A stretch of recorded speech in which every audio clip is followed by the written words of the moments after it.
Soy Miguel Octavio Faucet Barrios, estudiante de Ingeniería en Informática de la UNEYES, BPDS, y como parte de la última actividad sobre el módulo 5 del subproyecto Bases de Datos 2, sobre el tema Software Manejador de Bases de Datos 2, voy a exponer a lo que se refiere el tema principal, que consta de las técnicas de implementación de consultas, a lo que se refiere primero conocer la diferencia entre un procedimiento y una función. Bueno, como sabemos, un procedimiento almacenado es un objeto, un programa SQL, una secuencia SQL que se almacena en el servidor de la base de datos y se puede invocar por su nombre. Y dicho procedimiento almacenado tiene varias ventajas, al igual que con la función, que es un objeto que se crea con una sentencia create function y que devuelve un valor. A diferencia del procedimiento, vemos cómo se diferencian.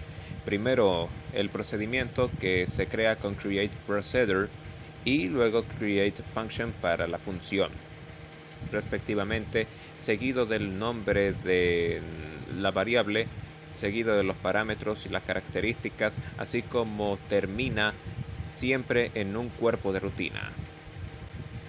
Los procedimientos. Los procedimientos, como ya dije, es un objeto que se crea con la sentencia create procedure y se invoca con la sentencia call. Los parámetros de entrada, salida y entrada o salida. Primero, entrada, en el que se indican poniendo la palabra reservada in delante del nombre del parámetro. Estos parámetros no pueden cambiar su valor dentro del procedimiento, ya que cuando el procedimiento finalice, estos procedimientos tendrán el mismo valor que tenían cuando se hizo la llamada al procedimiento. Algo parecido sucede con la salida, en el que se indica con la palabra reservada out delante del nombre del parámetro. Cuando se hace la llamada al procedimiento, empiezan con un valor inicial, y cuando finaliza la ejecución del procedimiento pueden terminar con otro valor diferente. Mientras que la entrada-salida es una combinación de los tipos in y out. Estos parámetros se indican poniendo la palabra reservada in-out delante del nombre del parámetro. El delimiter, que se usa para definir un procedimiento almacenado, ya que es necesario modificar temporalmente el carácter separador que se utiliza para delimitar las sentencias SQL. Y el carácter separador que se utiliza por defecto en SQL es el punto y coma. Y en la práctica, por lo general, se utilizan los caracteres $$ para delimitar las instrucciones SQL. El siguiente ejemplo muestra el delimiter, parámetros de entrada, salida y entrada, salida. Ahí coloco unos ejemplos. El primer ejemplo inicia con un procedimiento que acabamos de crear y se muestra la cabecera de ese mismo procedimiento llamado listar productos, que solo tiene el parámetro gamma, que es de entrada, o sea, in.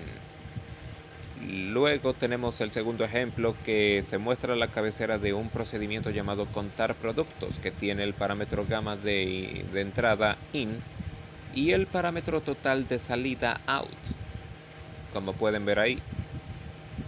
Seguido de los demás parámetros, como el elemento varchar para indicar constante, seguido del out, total, int, unsigned. Las funciones. Ahora, como ya había dicho que una función necesariamente es aquel que nos permita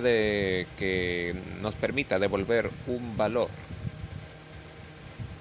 Ahí es donde definimos, después de definir el tipo de dato que devolverá la función con la palabra reservada returns, tenemos que indicar las características de dicha función.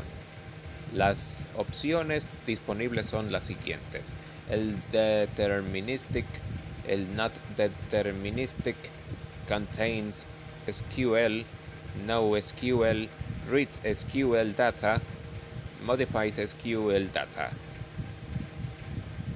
Y bueno, prosiguiendo con lo otro, tenemos parámetros de entrada. En el caso de funciones, en una función, todos los parámetros son de entrada. Por lo tanto, no será necesario utilizar la palabra reservada in delante del nombre de los parámetros. Aquí un ejemplo. A continuación, se muestra la cabecera de la función contar productos, que tiene un parámetro de entrada llamado gamma. ¿Qué es esta de aquí? Create function contar productos. Gamma bashar 50. Resultado de salida. Aquí un ejemplo. Se muestra una definición incompleta de una función donde se puede ver el uso de las palabras reservadas returns y return. Aquí, si bien está todo bien escrito, no representa un error de sintaxis, aunque ello derive a que no se cometan errores humanos al momento de definir una función de este estilo. Pasamos a la llamada de procedimientos con call. Para hacer la llamada a un procedimiento almacenado se utiliza la palabra reservada call. El ejemplo está el delimiter, termina, luego se llama listar productos, el cual tendrá como nombre herramientas, select from producto. Aquí es donde se selecciona el producto, y de ese producto, según la llamada la herramienta a la que hemos llamado, porque hemos llamado listar productos, nos va a devolver un producto que tenga por nombre herramientas, y se mostrará los datos que sean necesarios dentro de ese parámetro. La declaración de variables locales con declare. Tanto en los procedimientos como en las funciones es posible declarar variables locales con la palabra reservada declare. Un ejemplo. Estamos declarando una variable local con el nombre total, que es de tipo inside. Esta de aquí.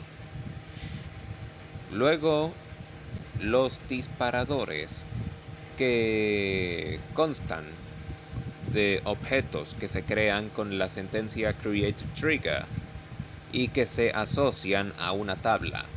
Los disparadores se activan cuando ocurre un evento de inserción, actualización o borrado sobre la tabla. Estos también garantizan la integridad, ya que se pueden validar o modificar los datos antes o después de que se realice un evento. Como podemos ver, ahí tenemos el primer esquema de la estructura de cómo definimos un disparador o un trigger. Y bueno, sin quitar mucho tiempo, vemos que tenemos tres clases. Empieza con un trigger para definir el tiempo, ya sea antes o después. El trigger para definir el evento, en el que podemos insertar las distintas sentencias SQL pertenecientes al DML o lenguaje de manipulación de datos, así como también una que caracterice el orden en el que se sigue o se precede, seguido de otro nombre de disparador. La implementación de vistas. En esta, las vistas se utilizan para realizar consultas complejas más fácilmente, en el que las vistas permiten dividir la consulta en varias partes. La estrategia de reescritura es la más utilizada por un sistema de gestor de base de datos. Según esta estrategia, la consulta se reescribe de modo que referencie las tablas de la base de datos.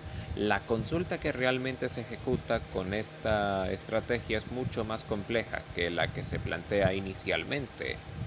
Y esta complejidad hará que las consultas requieran mucho tiempo de ejecución.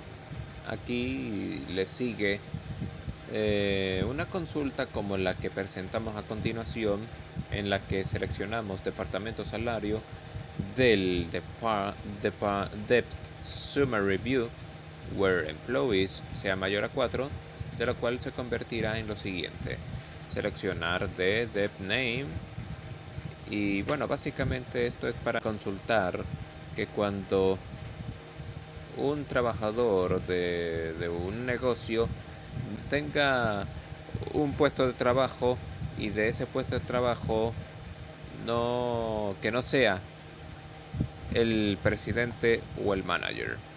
Luego tenemos el ejemplo de implementación de vistas por materialización. Si se aplicara en el ejemplo anterior, se crearía la tabla temporal Depth Summary View con los datos del resultado de la vista, y las consultas se harían físicamente sobre esta tabla. No obstante, la estrategia de materialización de la vista presenta un inconveniente. Si las tablas básicas a partir de las cuales se construyen la vista varían de contenido, habrá que modificar la tabla temporal. Actualización incremental. Esto puede resultar bastante costoso, sobre todo para algunos casos de funciones agregadas o en los que aparezcan cláusulas como group by. Cabría esperar de un buen sistema de gestión de base de datos que utilizara la primera estrategia para las consultas sobre vistas simples y la segunda para las complejas. Y bueno, con esto me despido. Muchas gracias por su atención.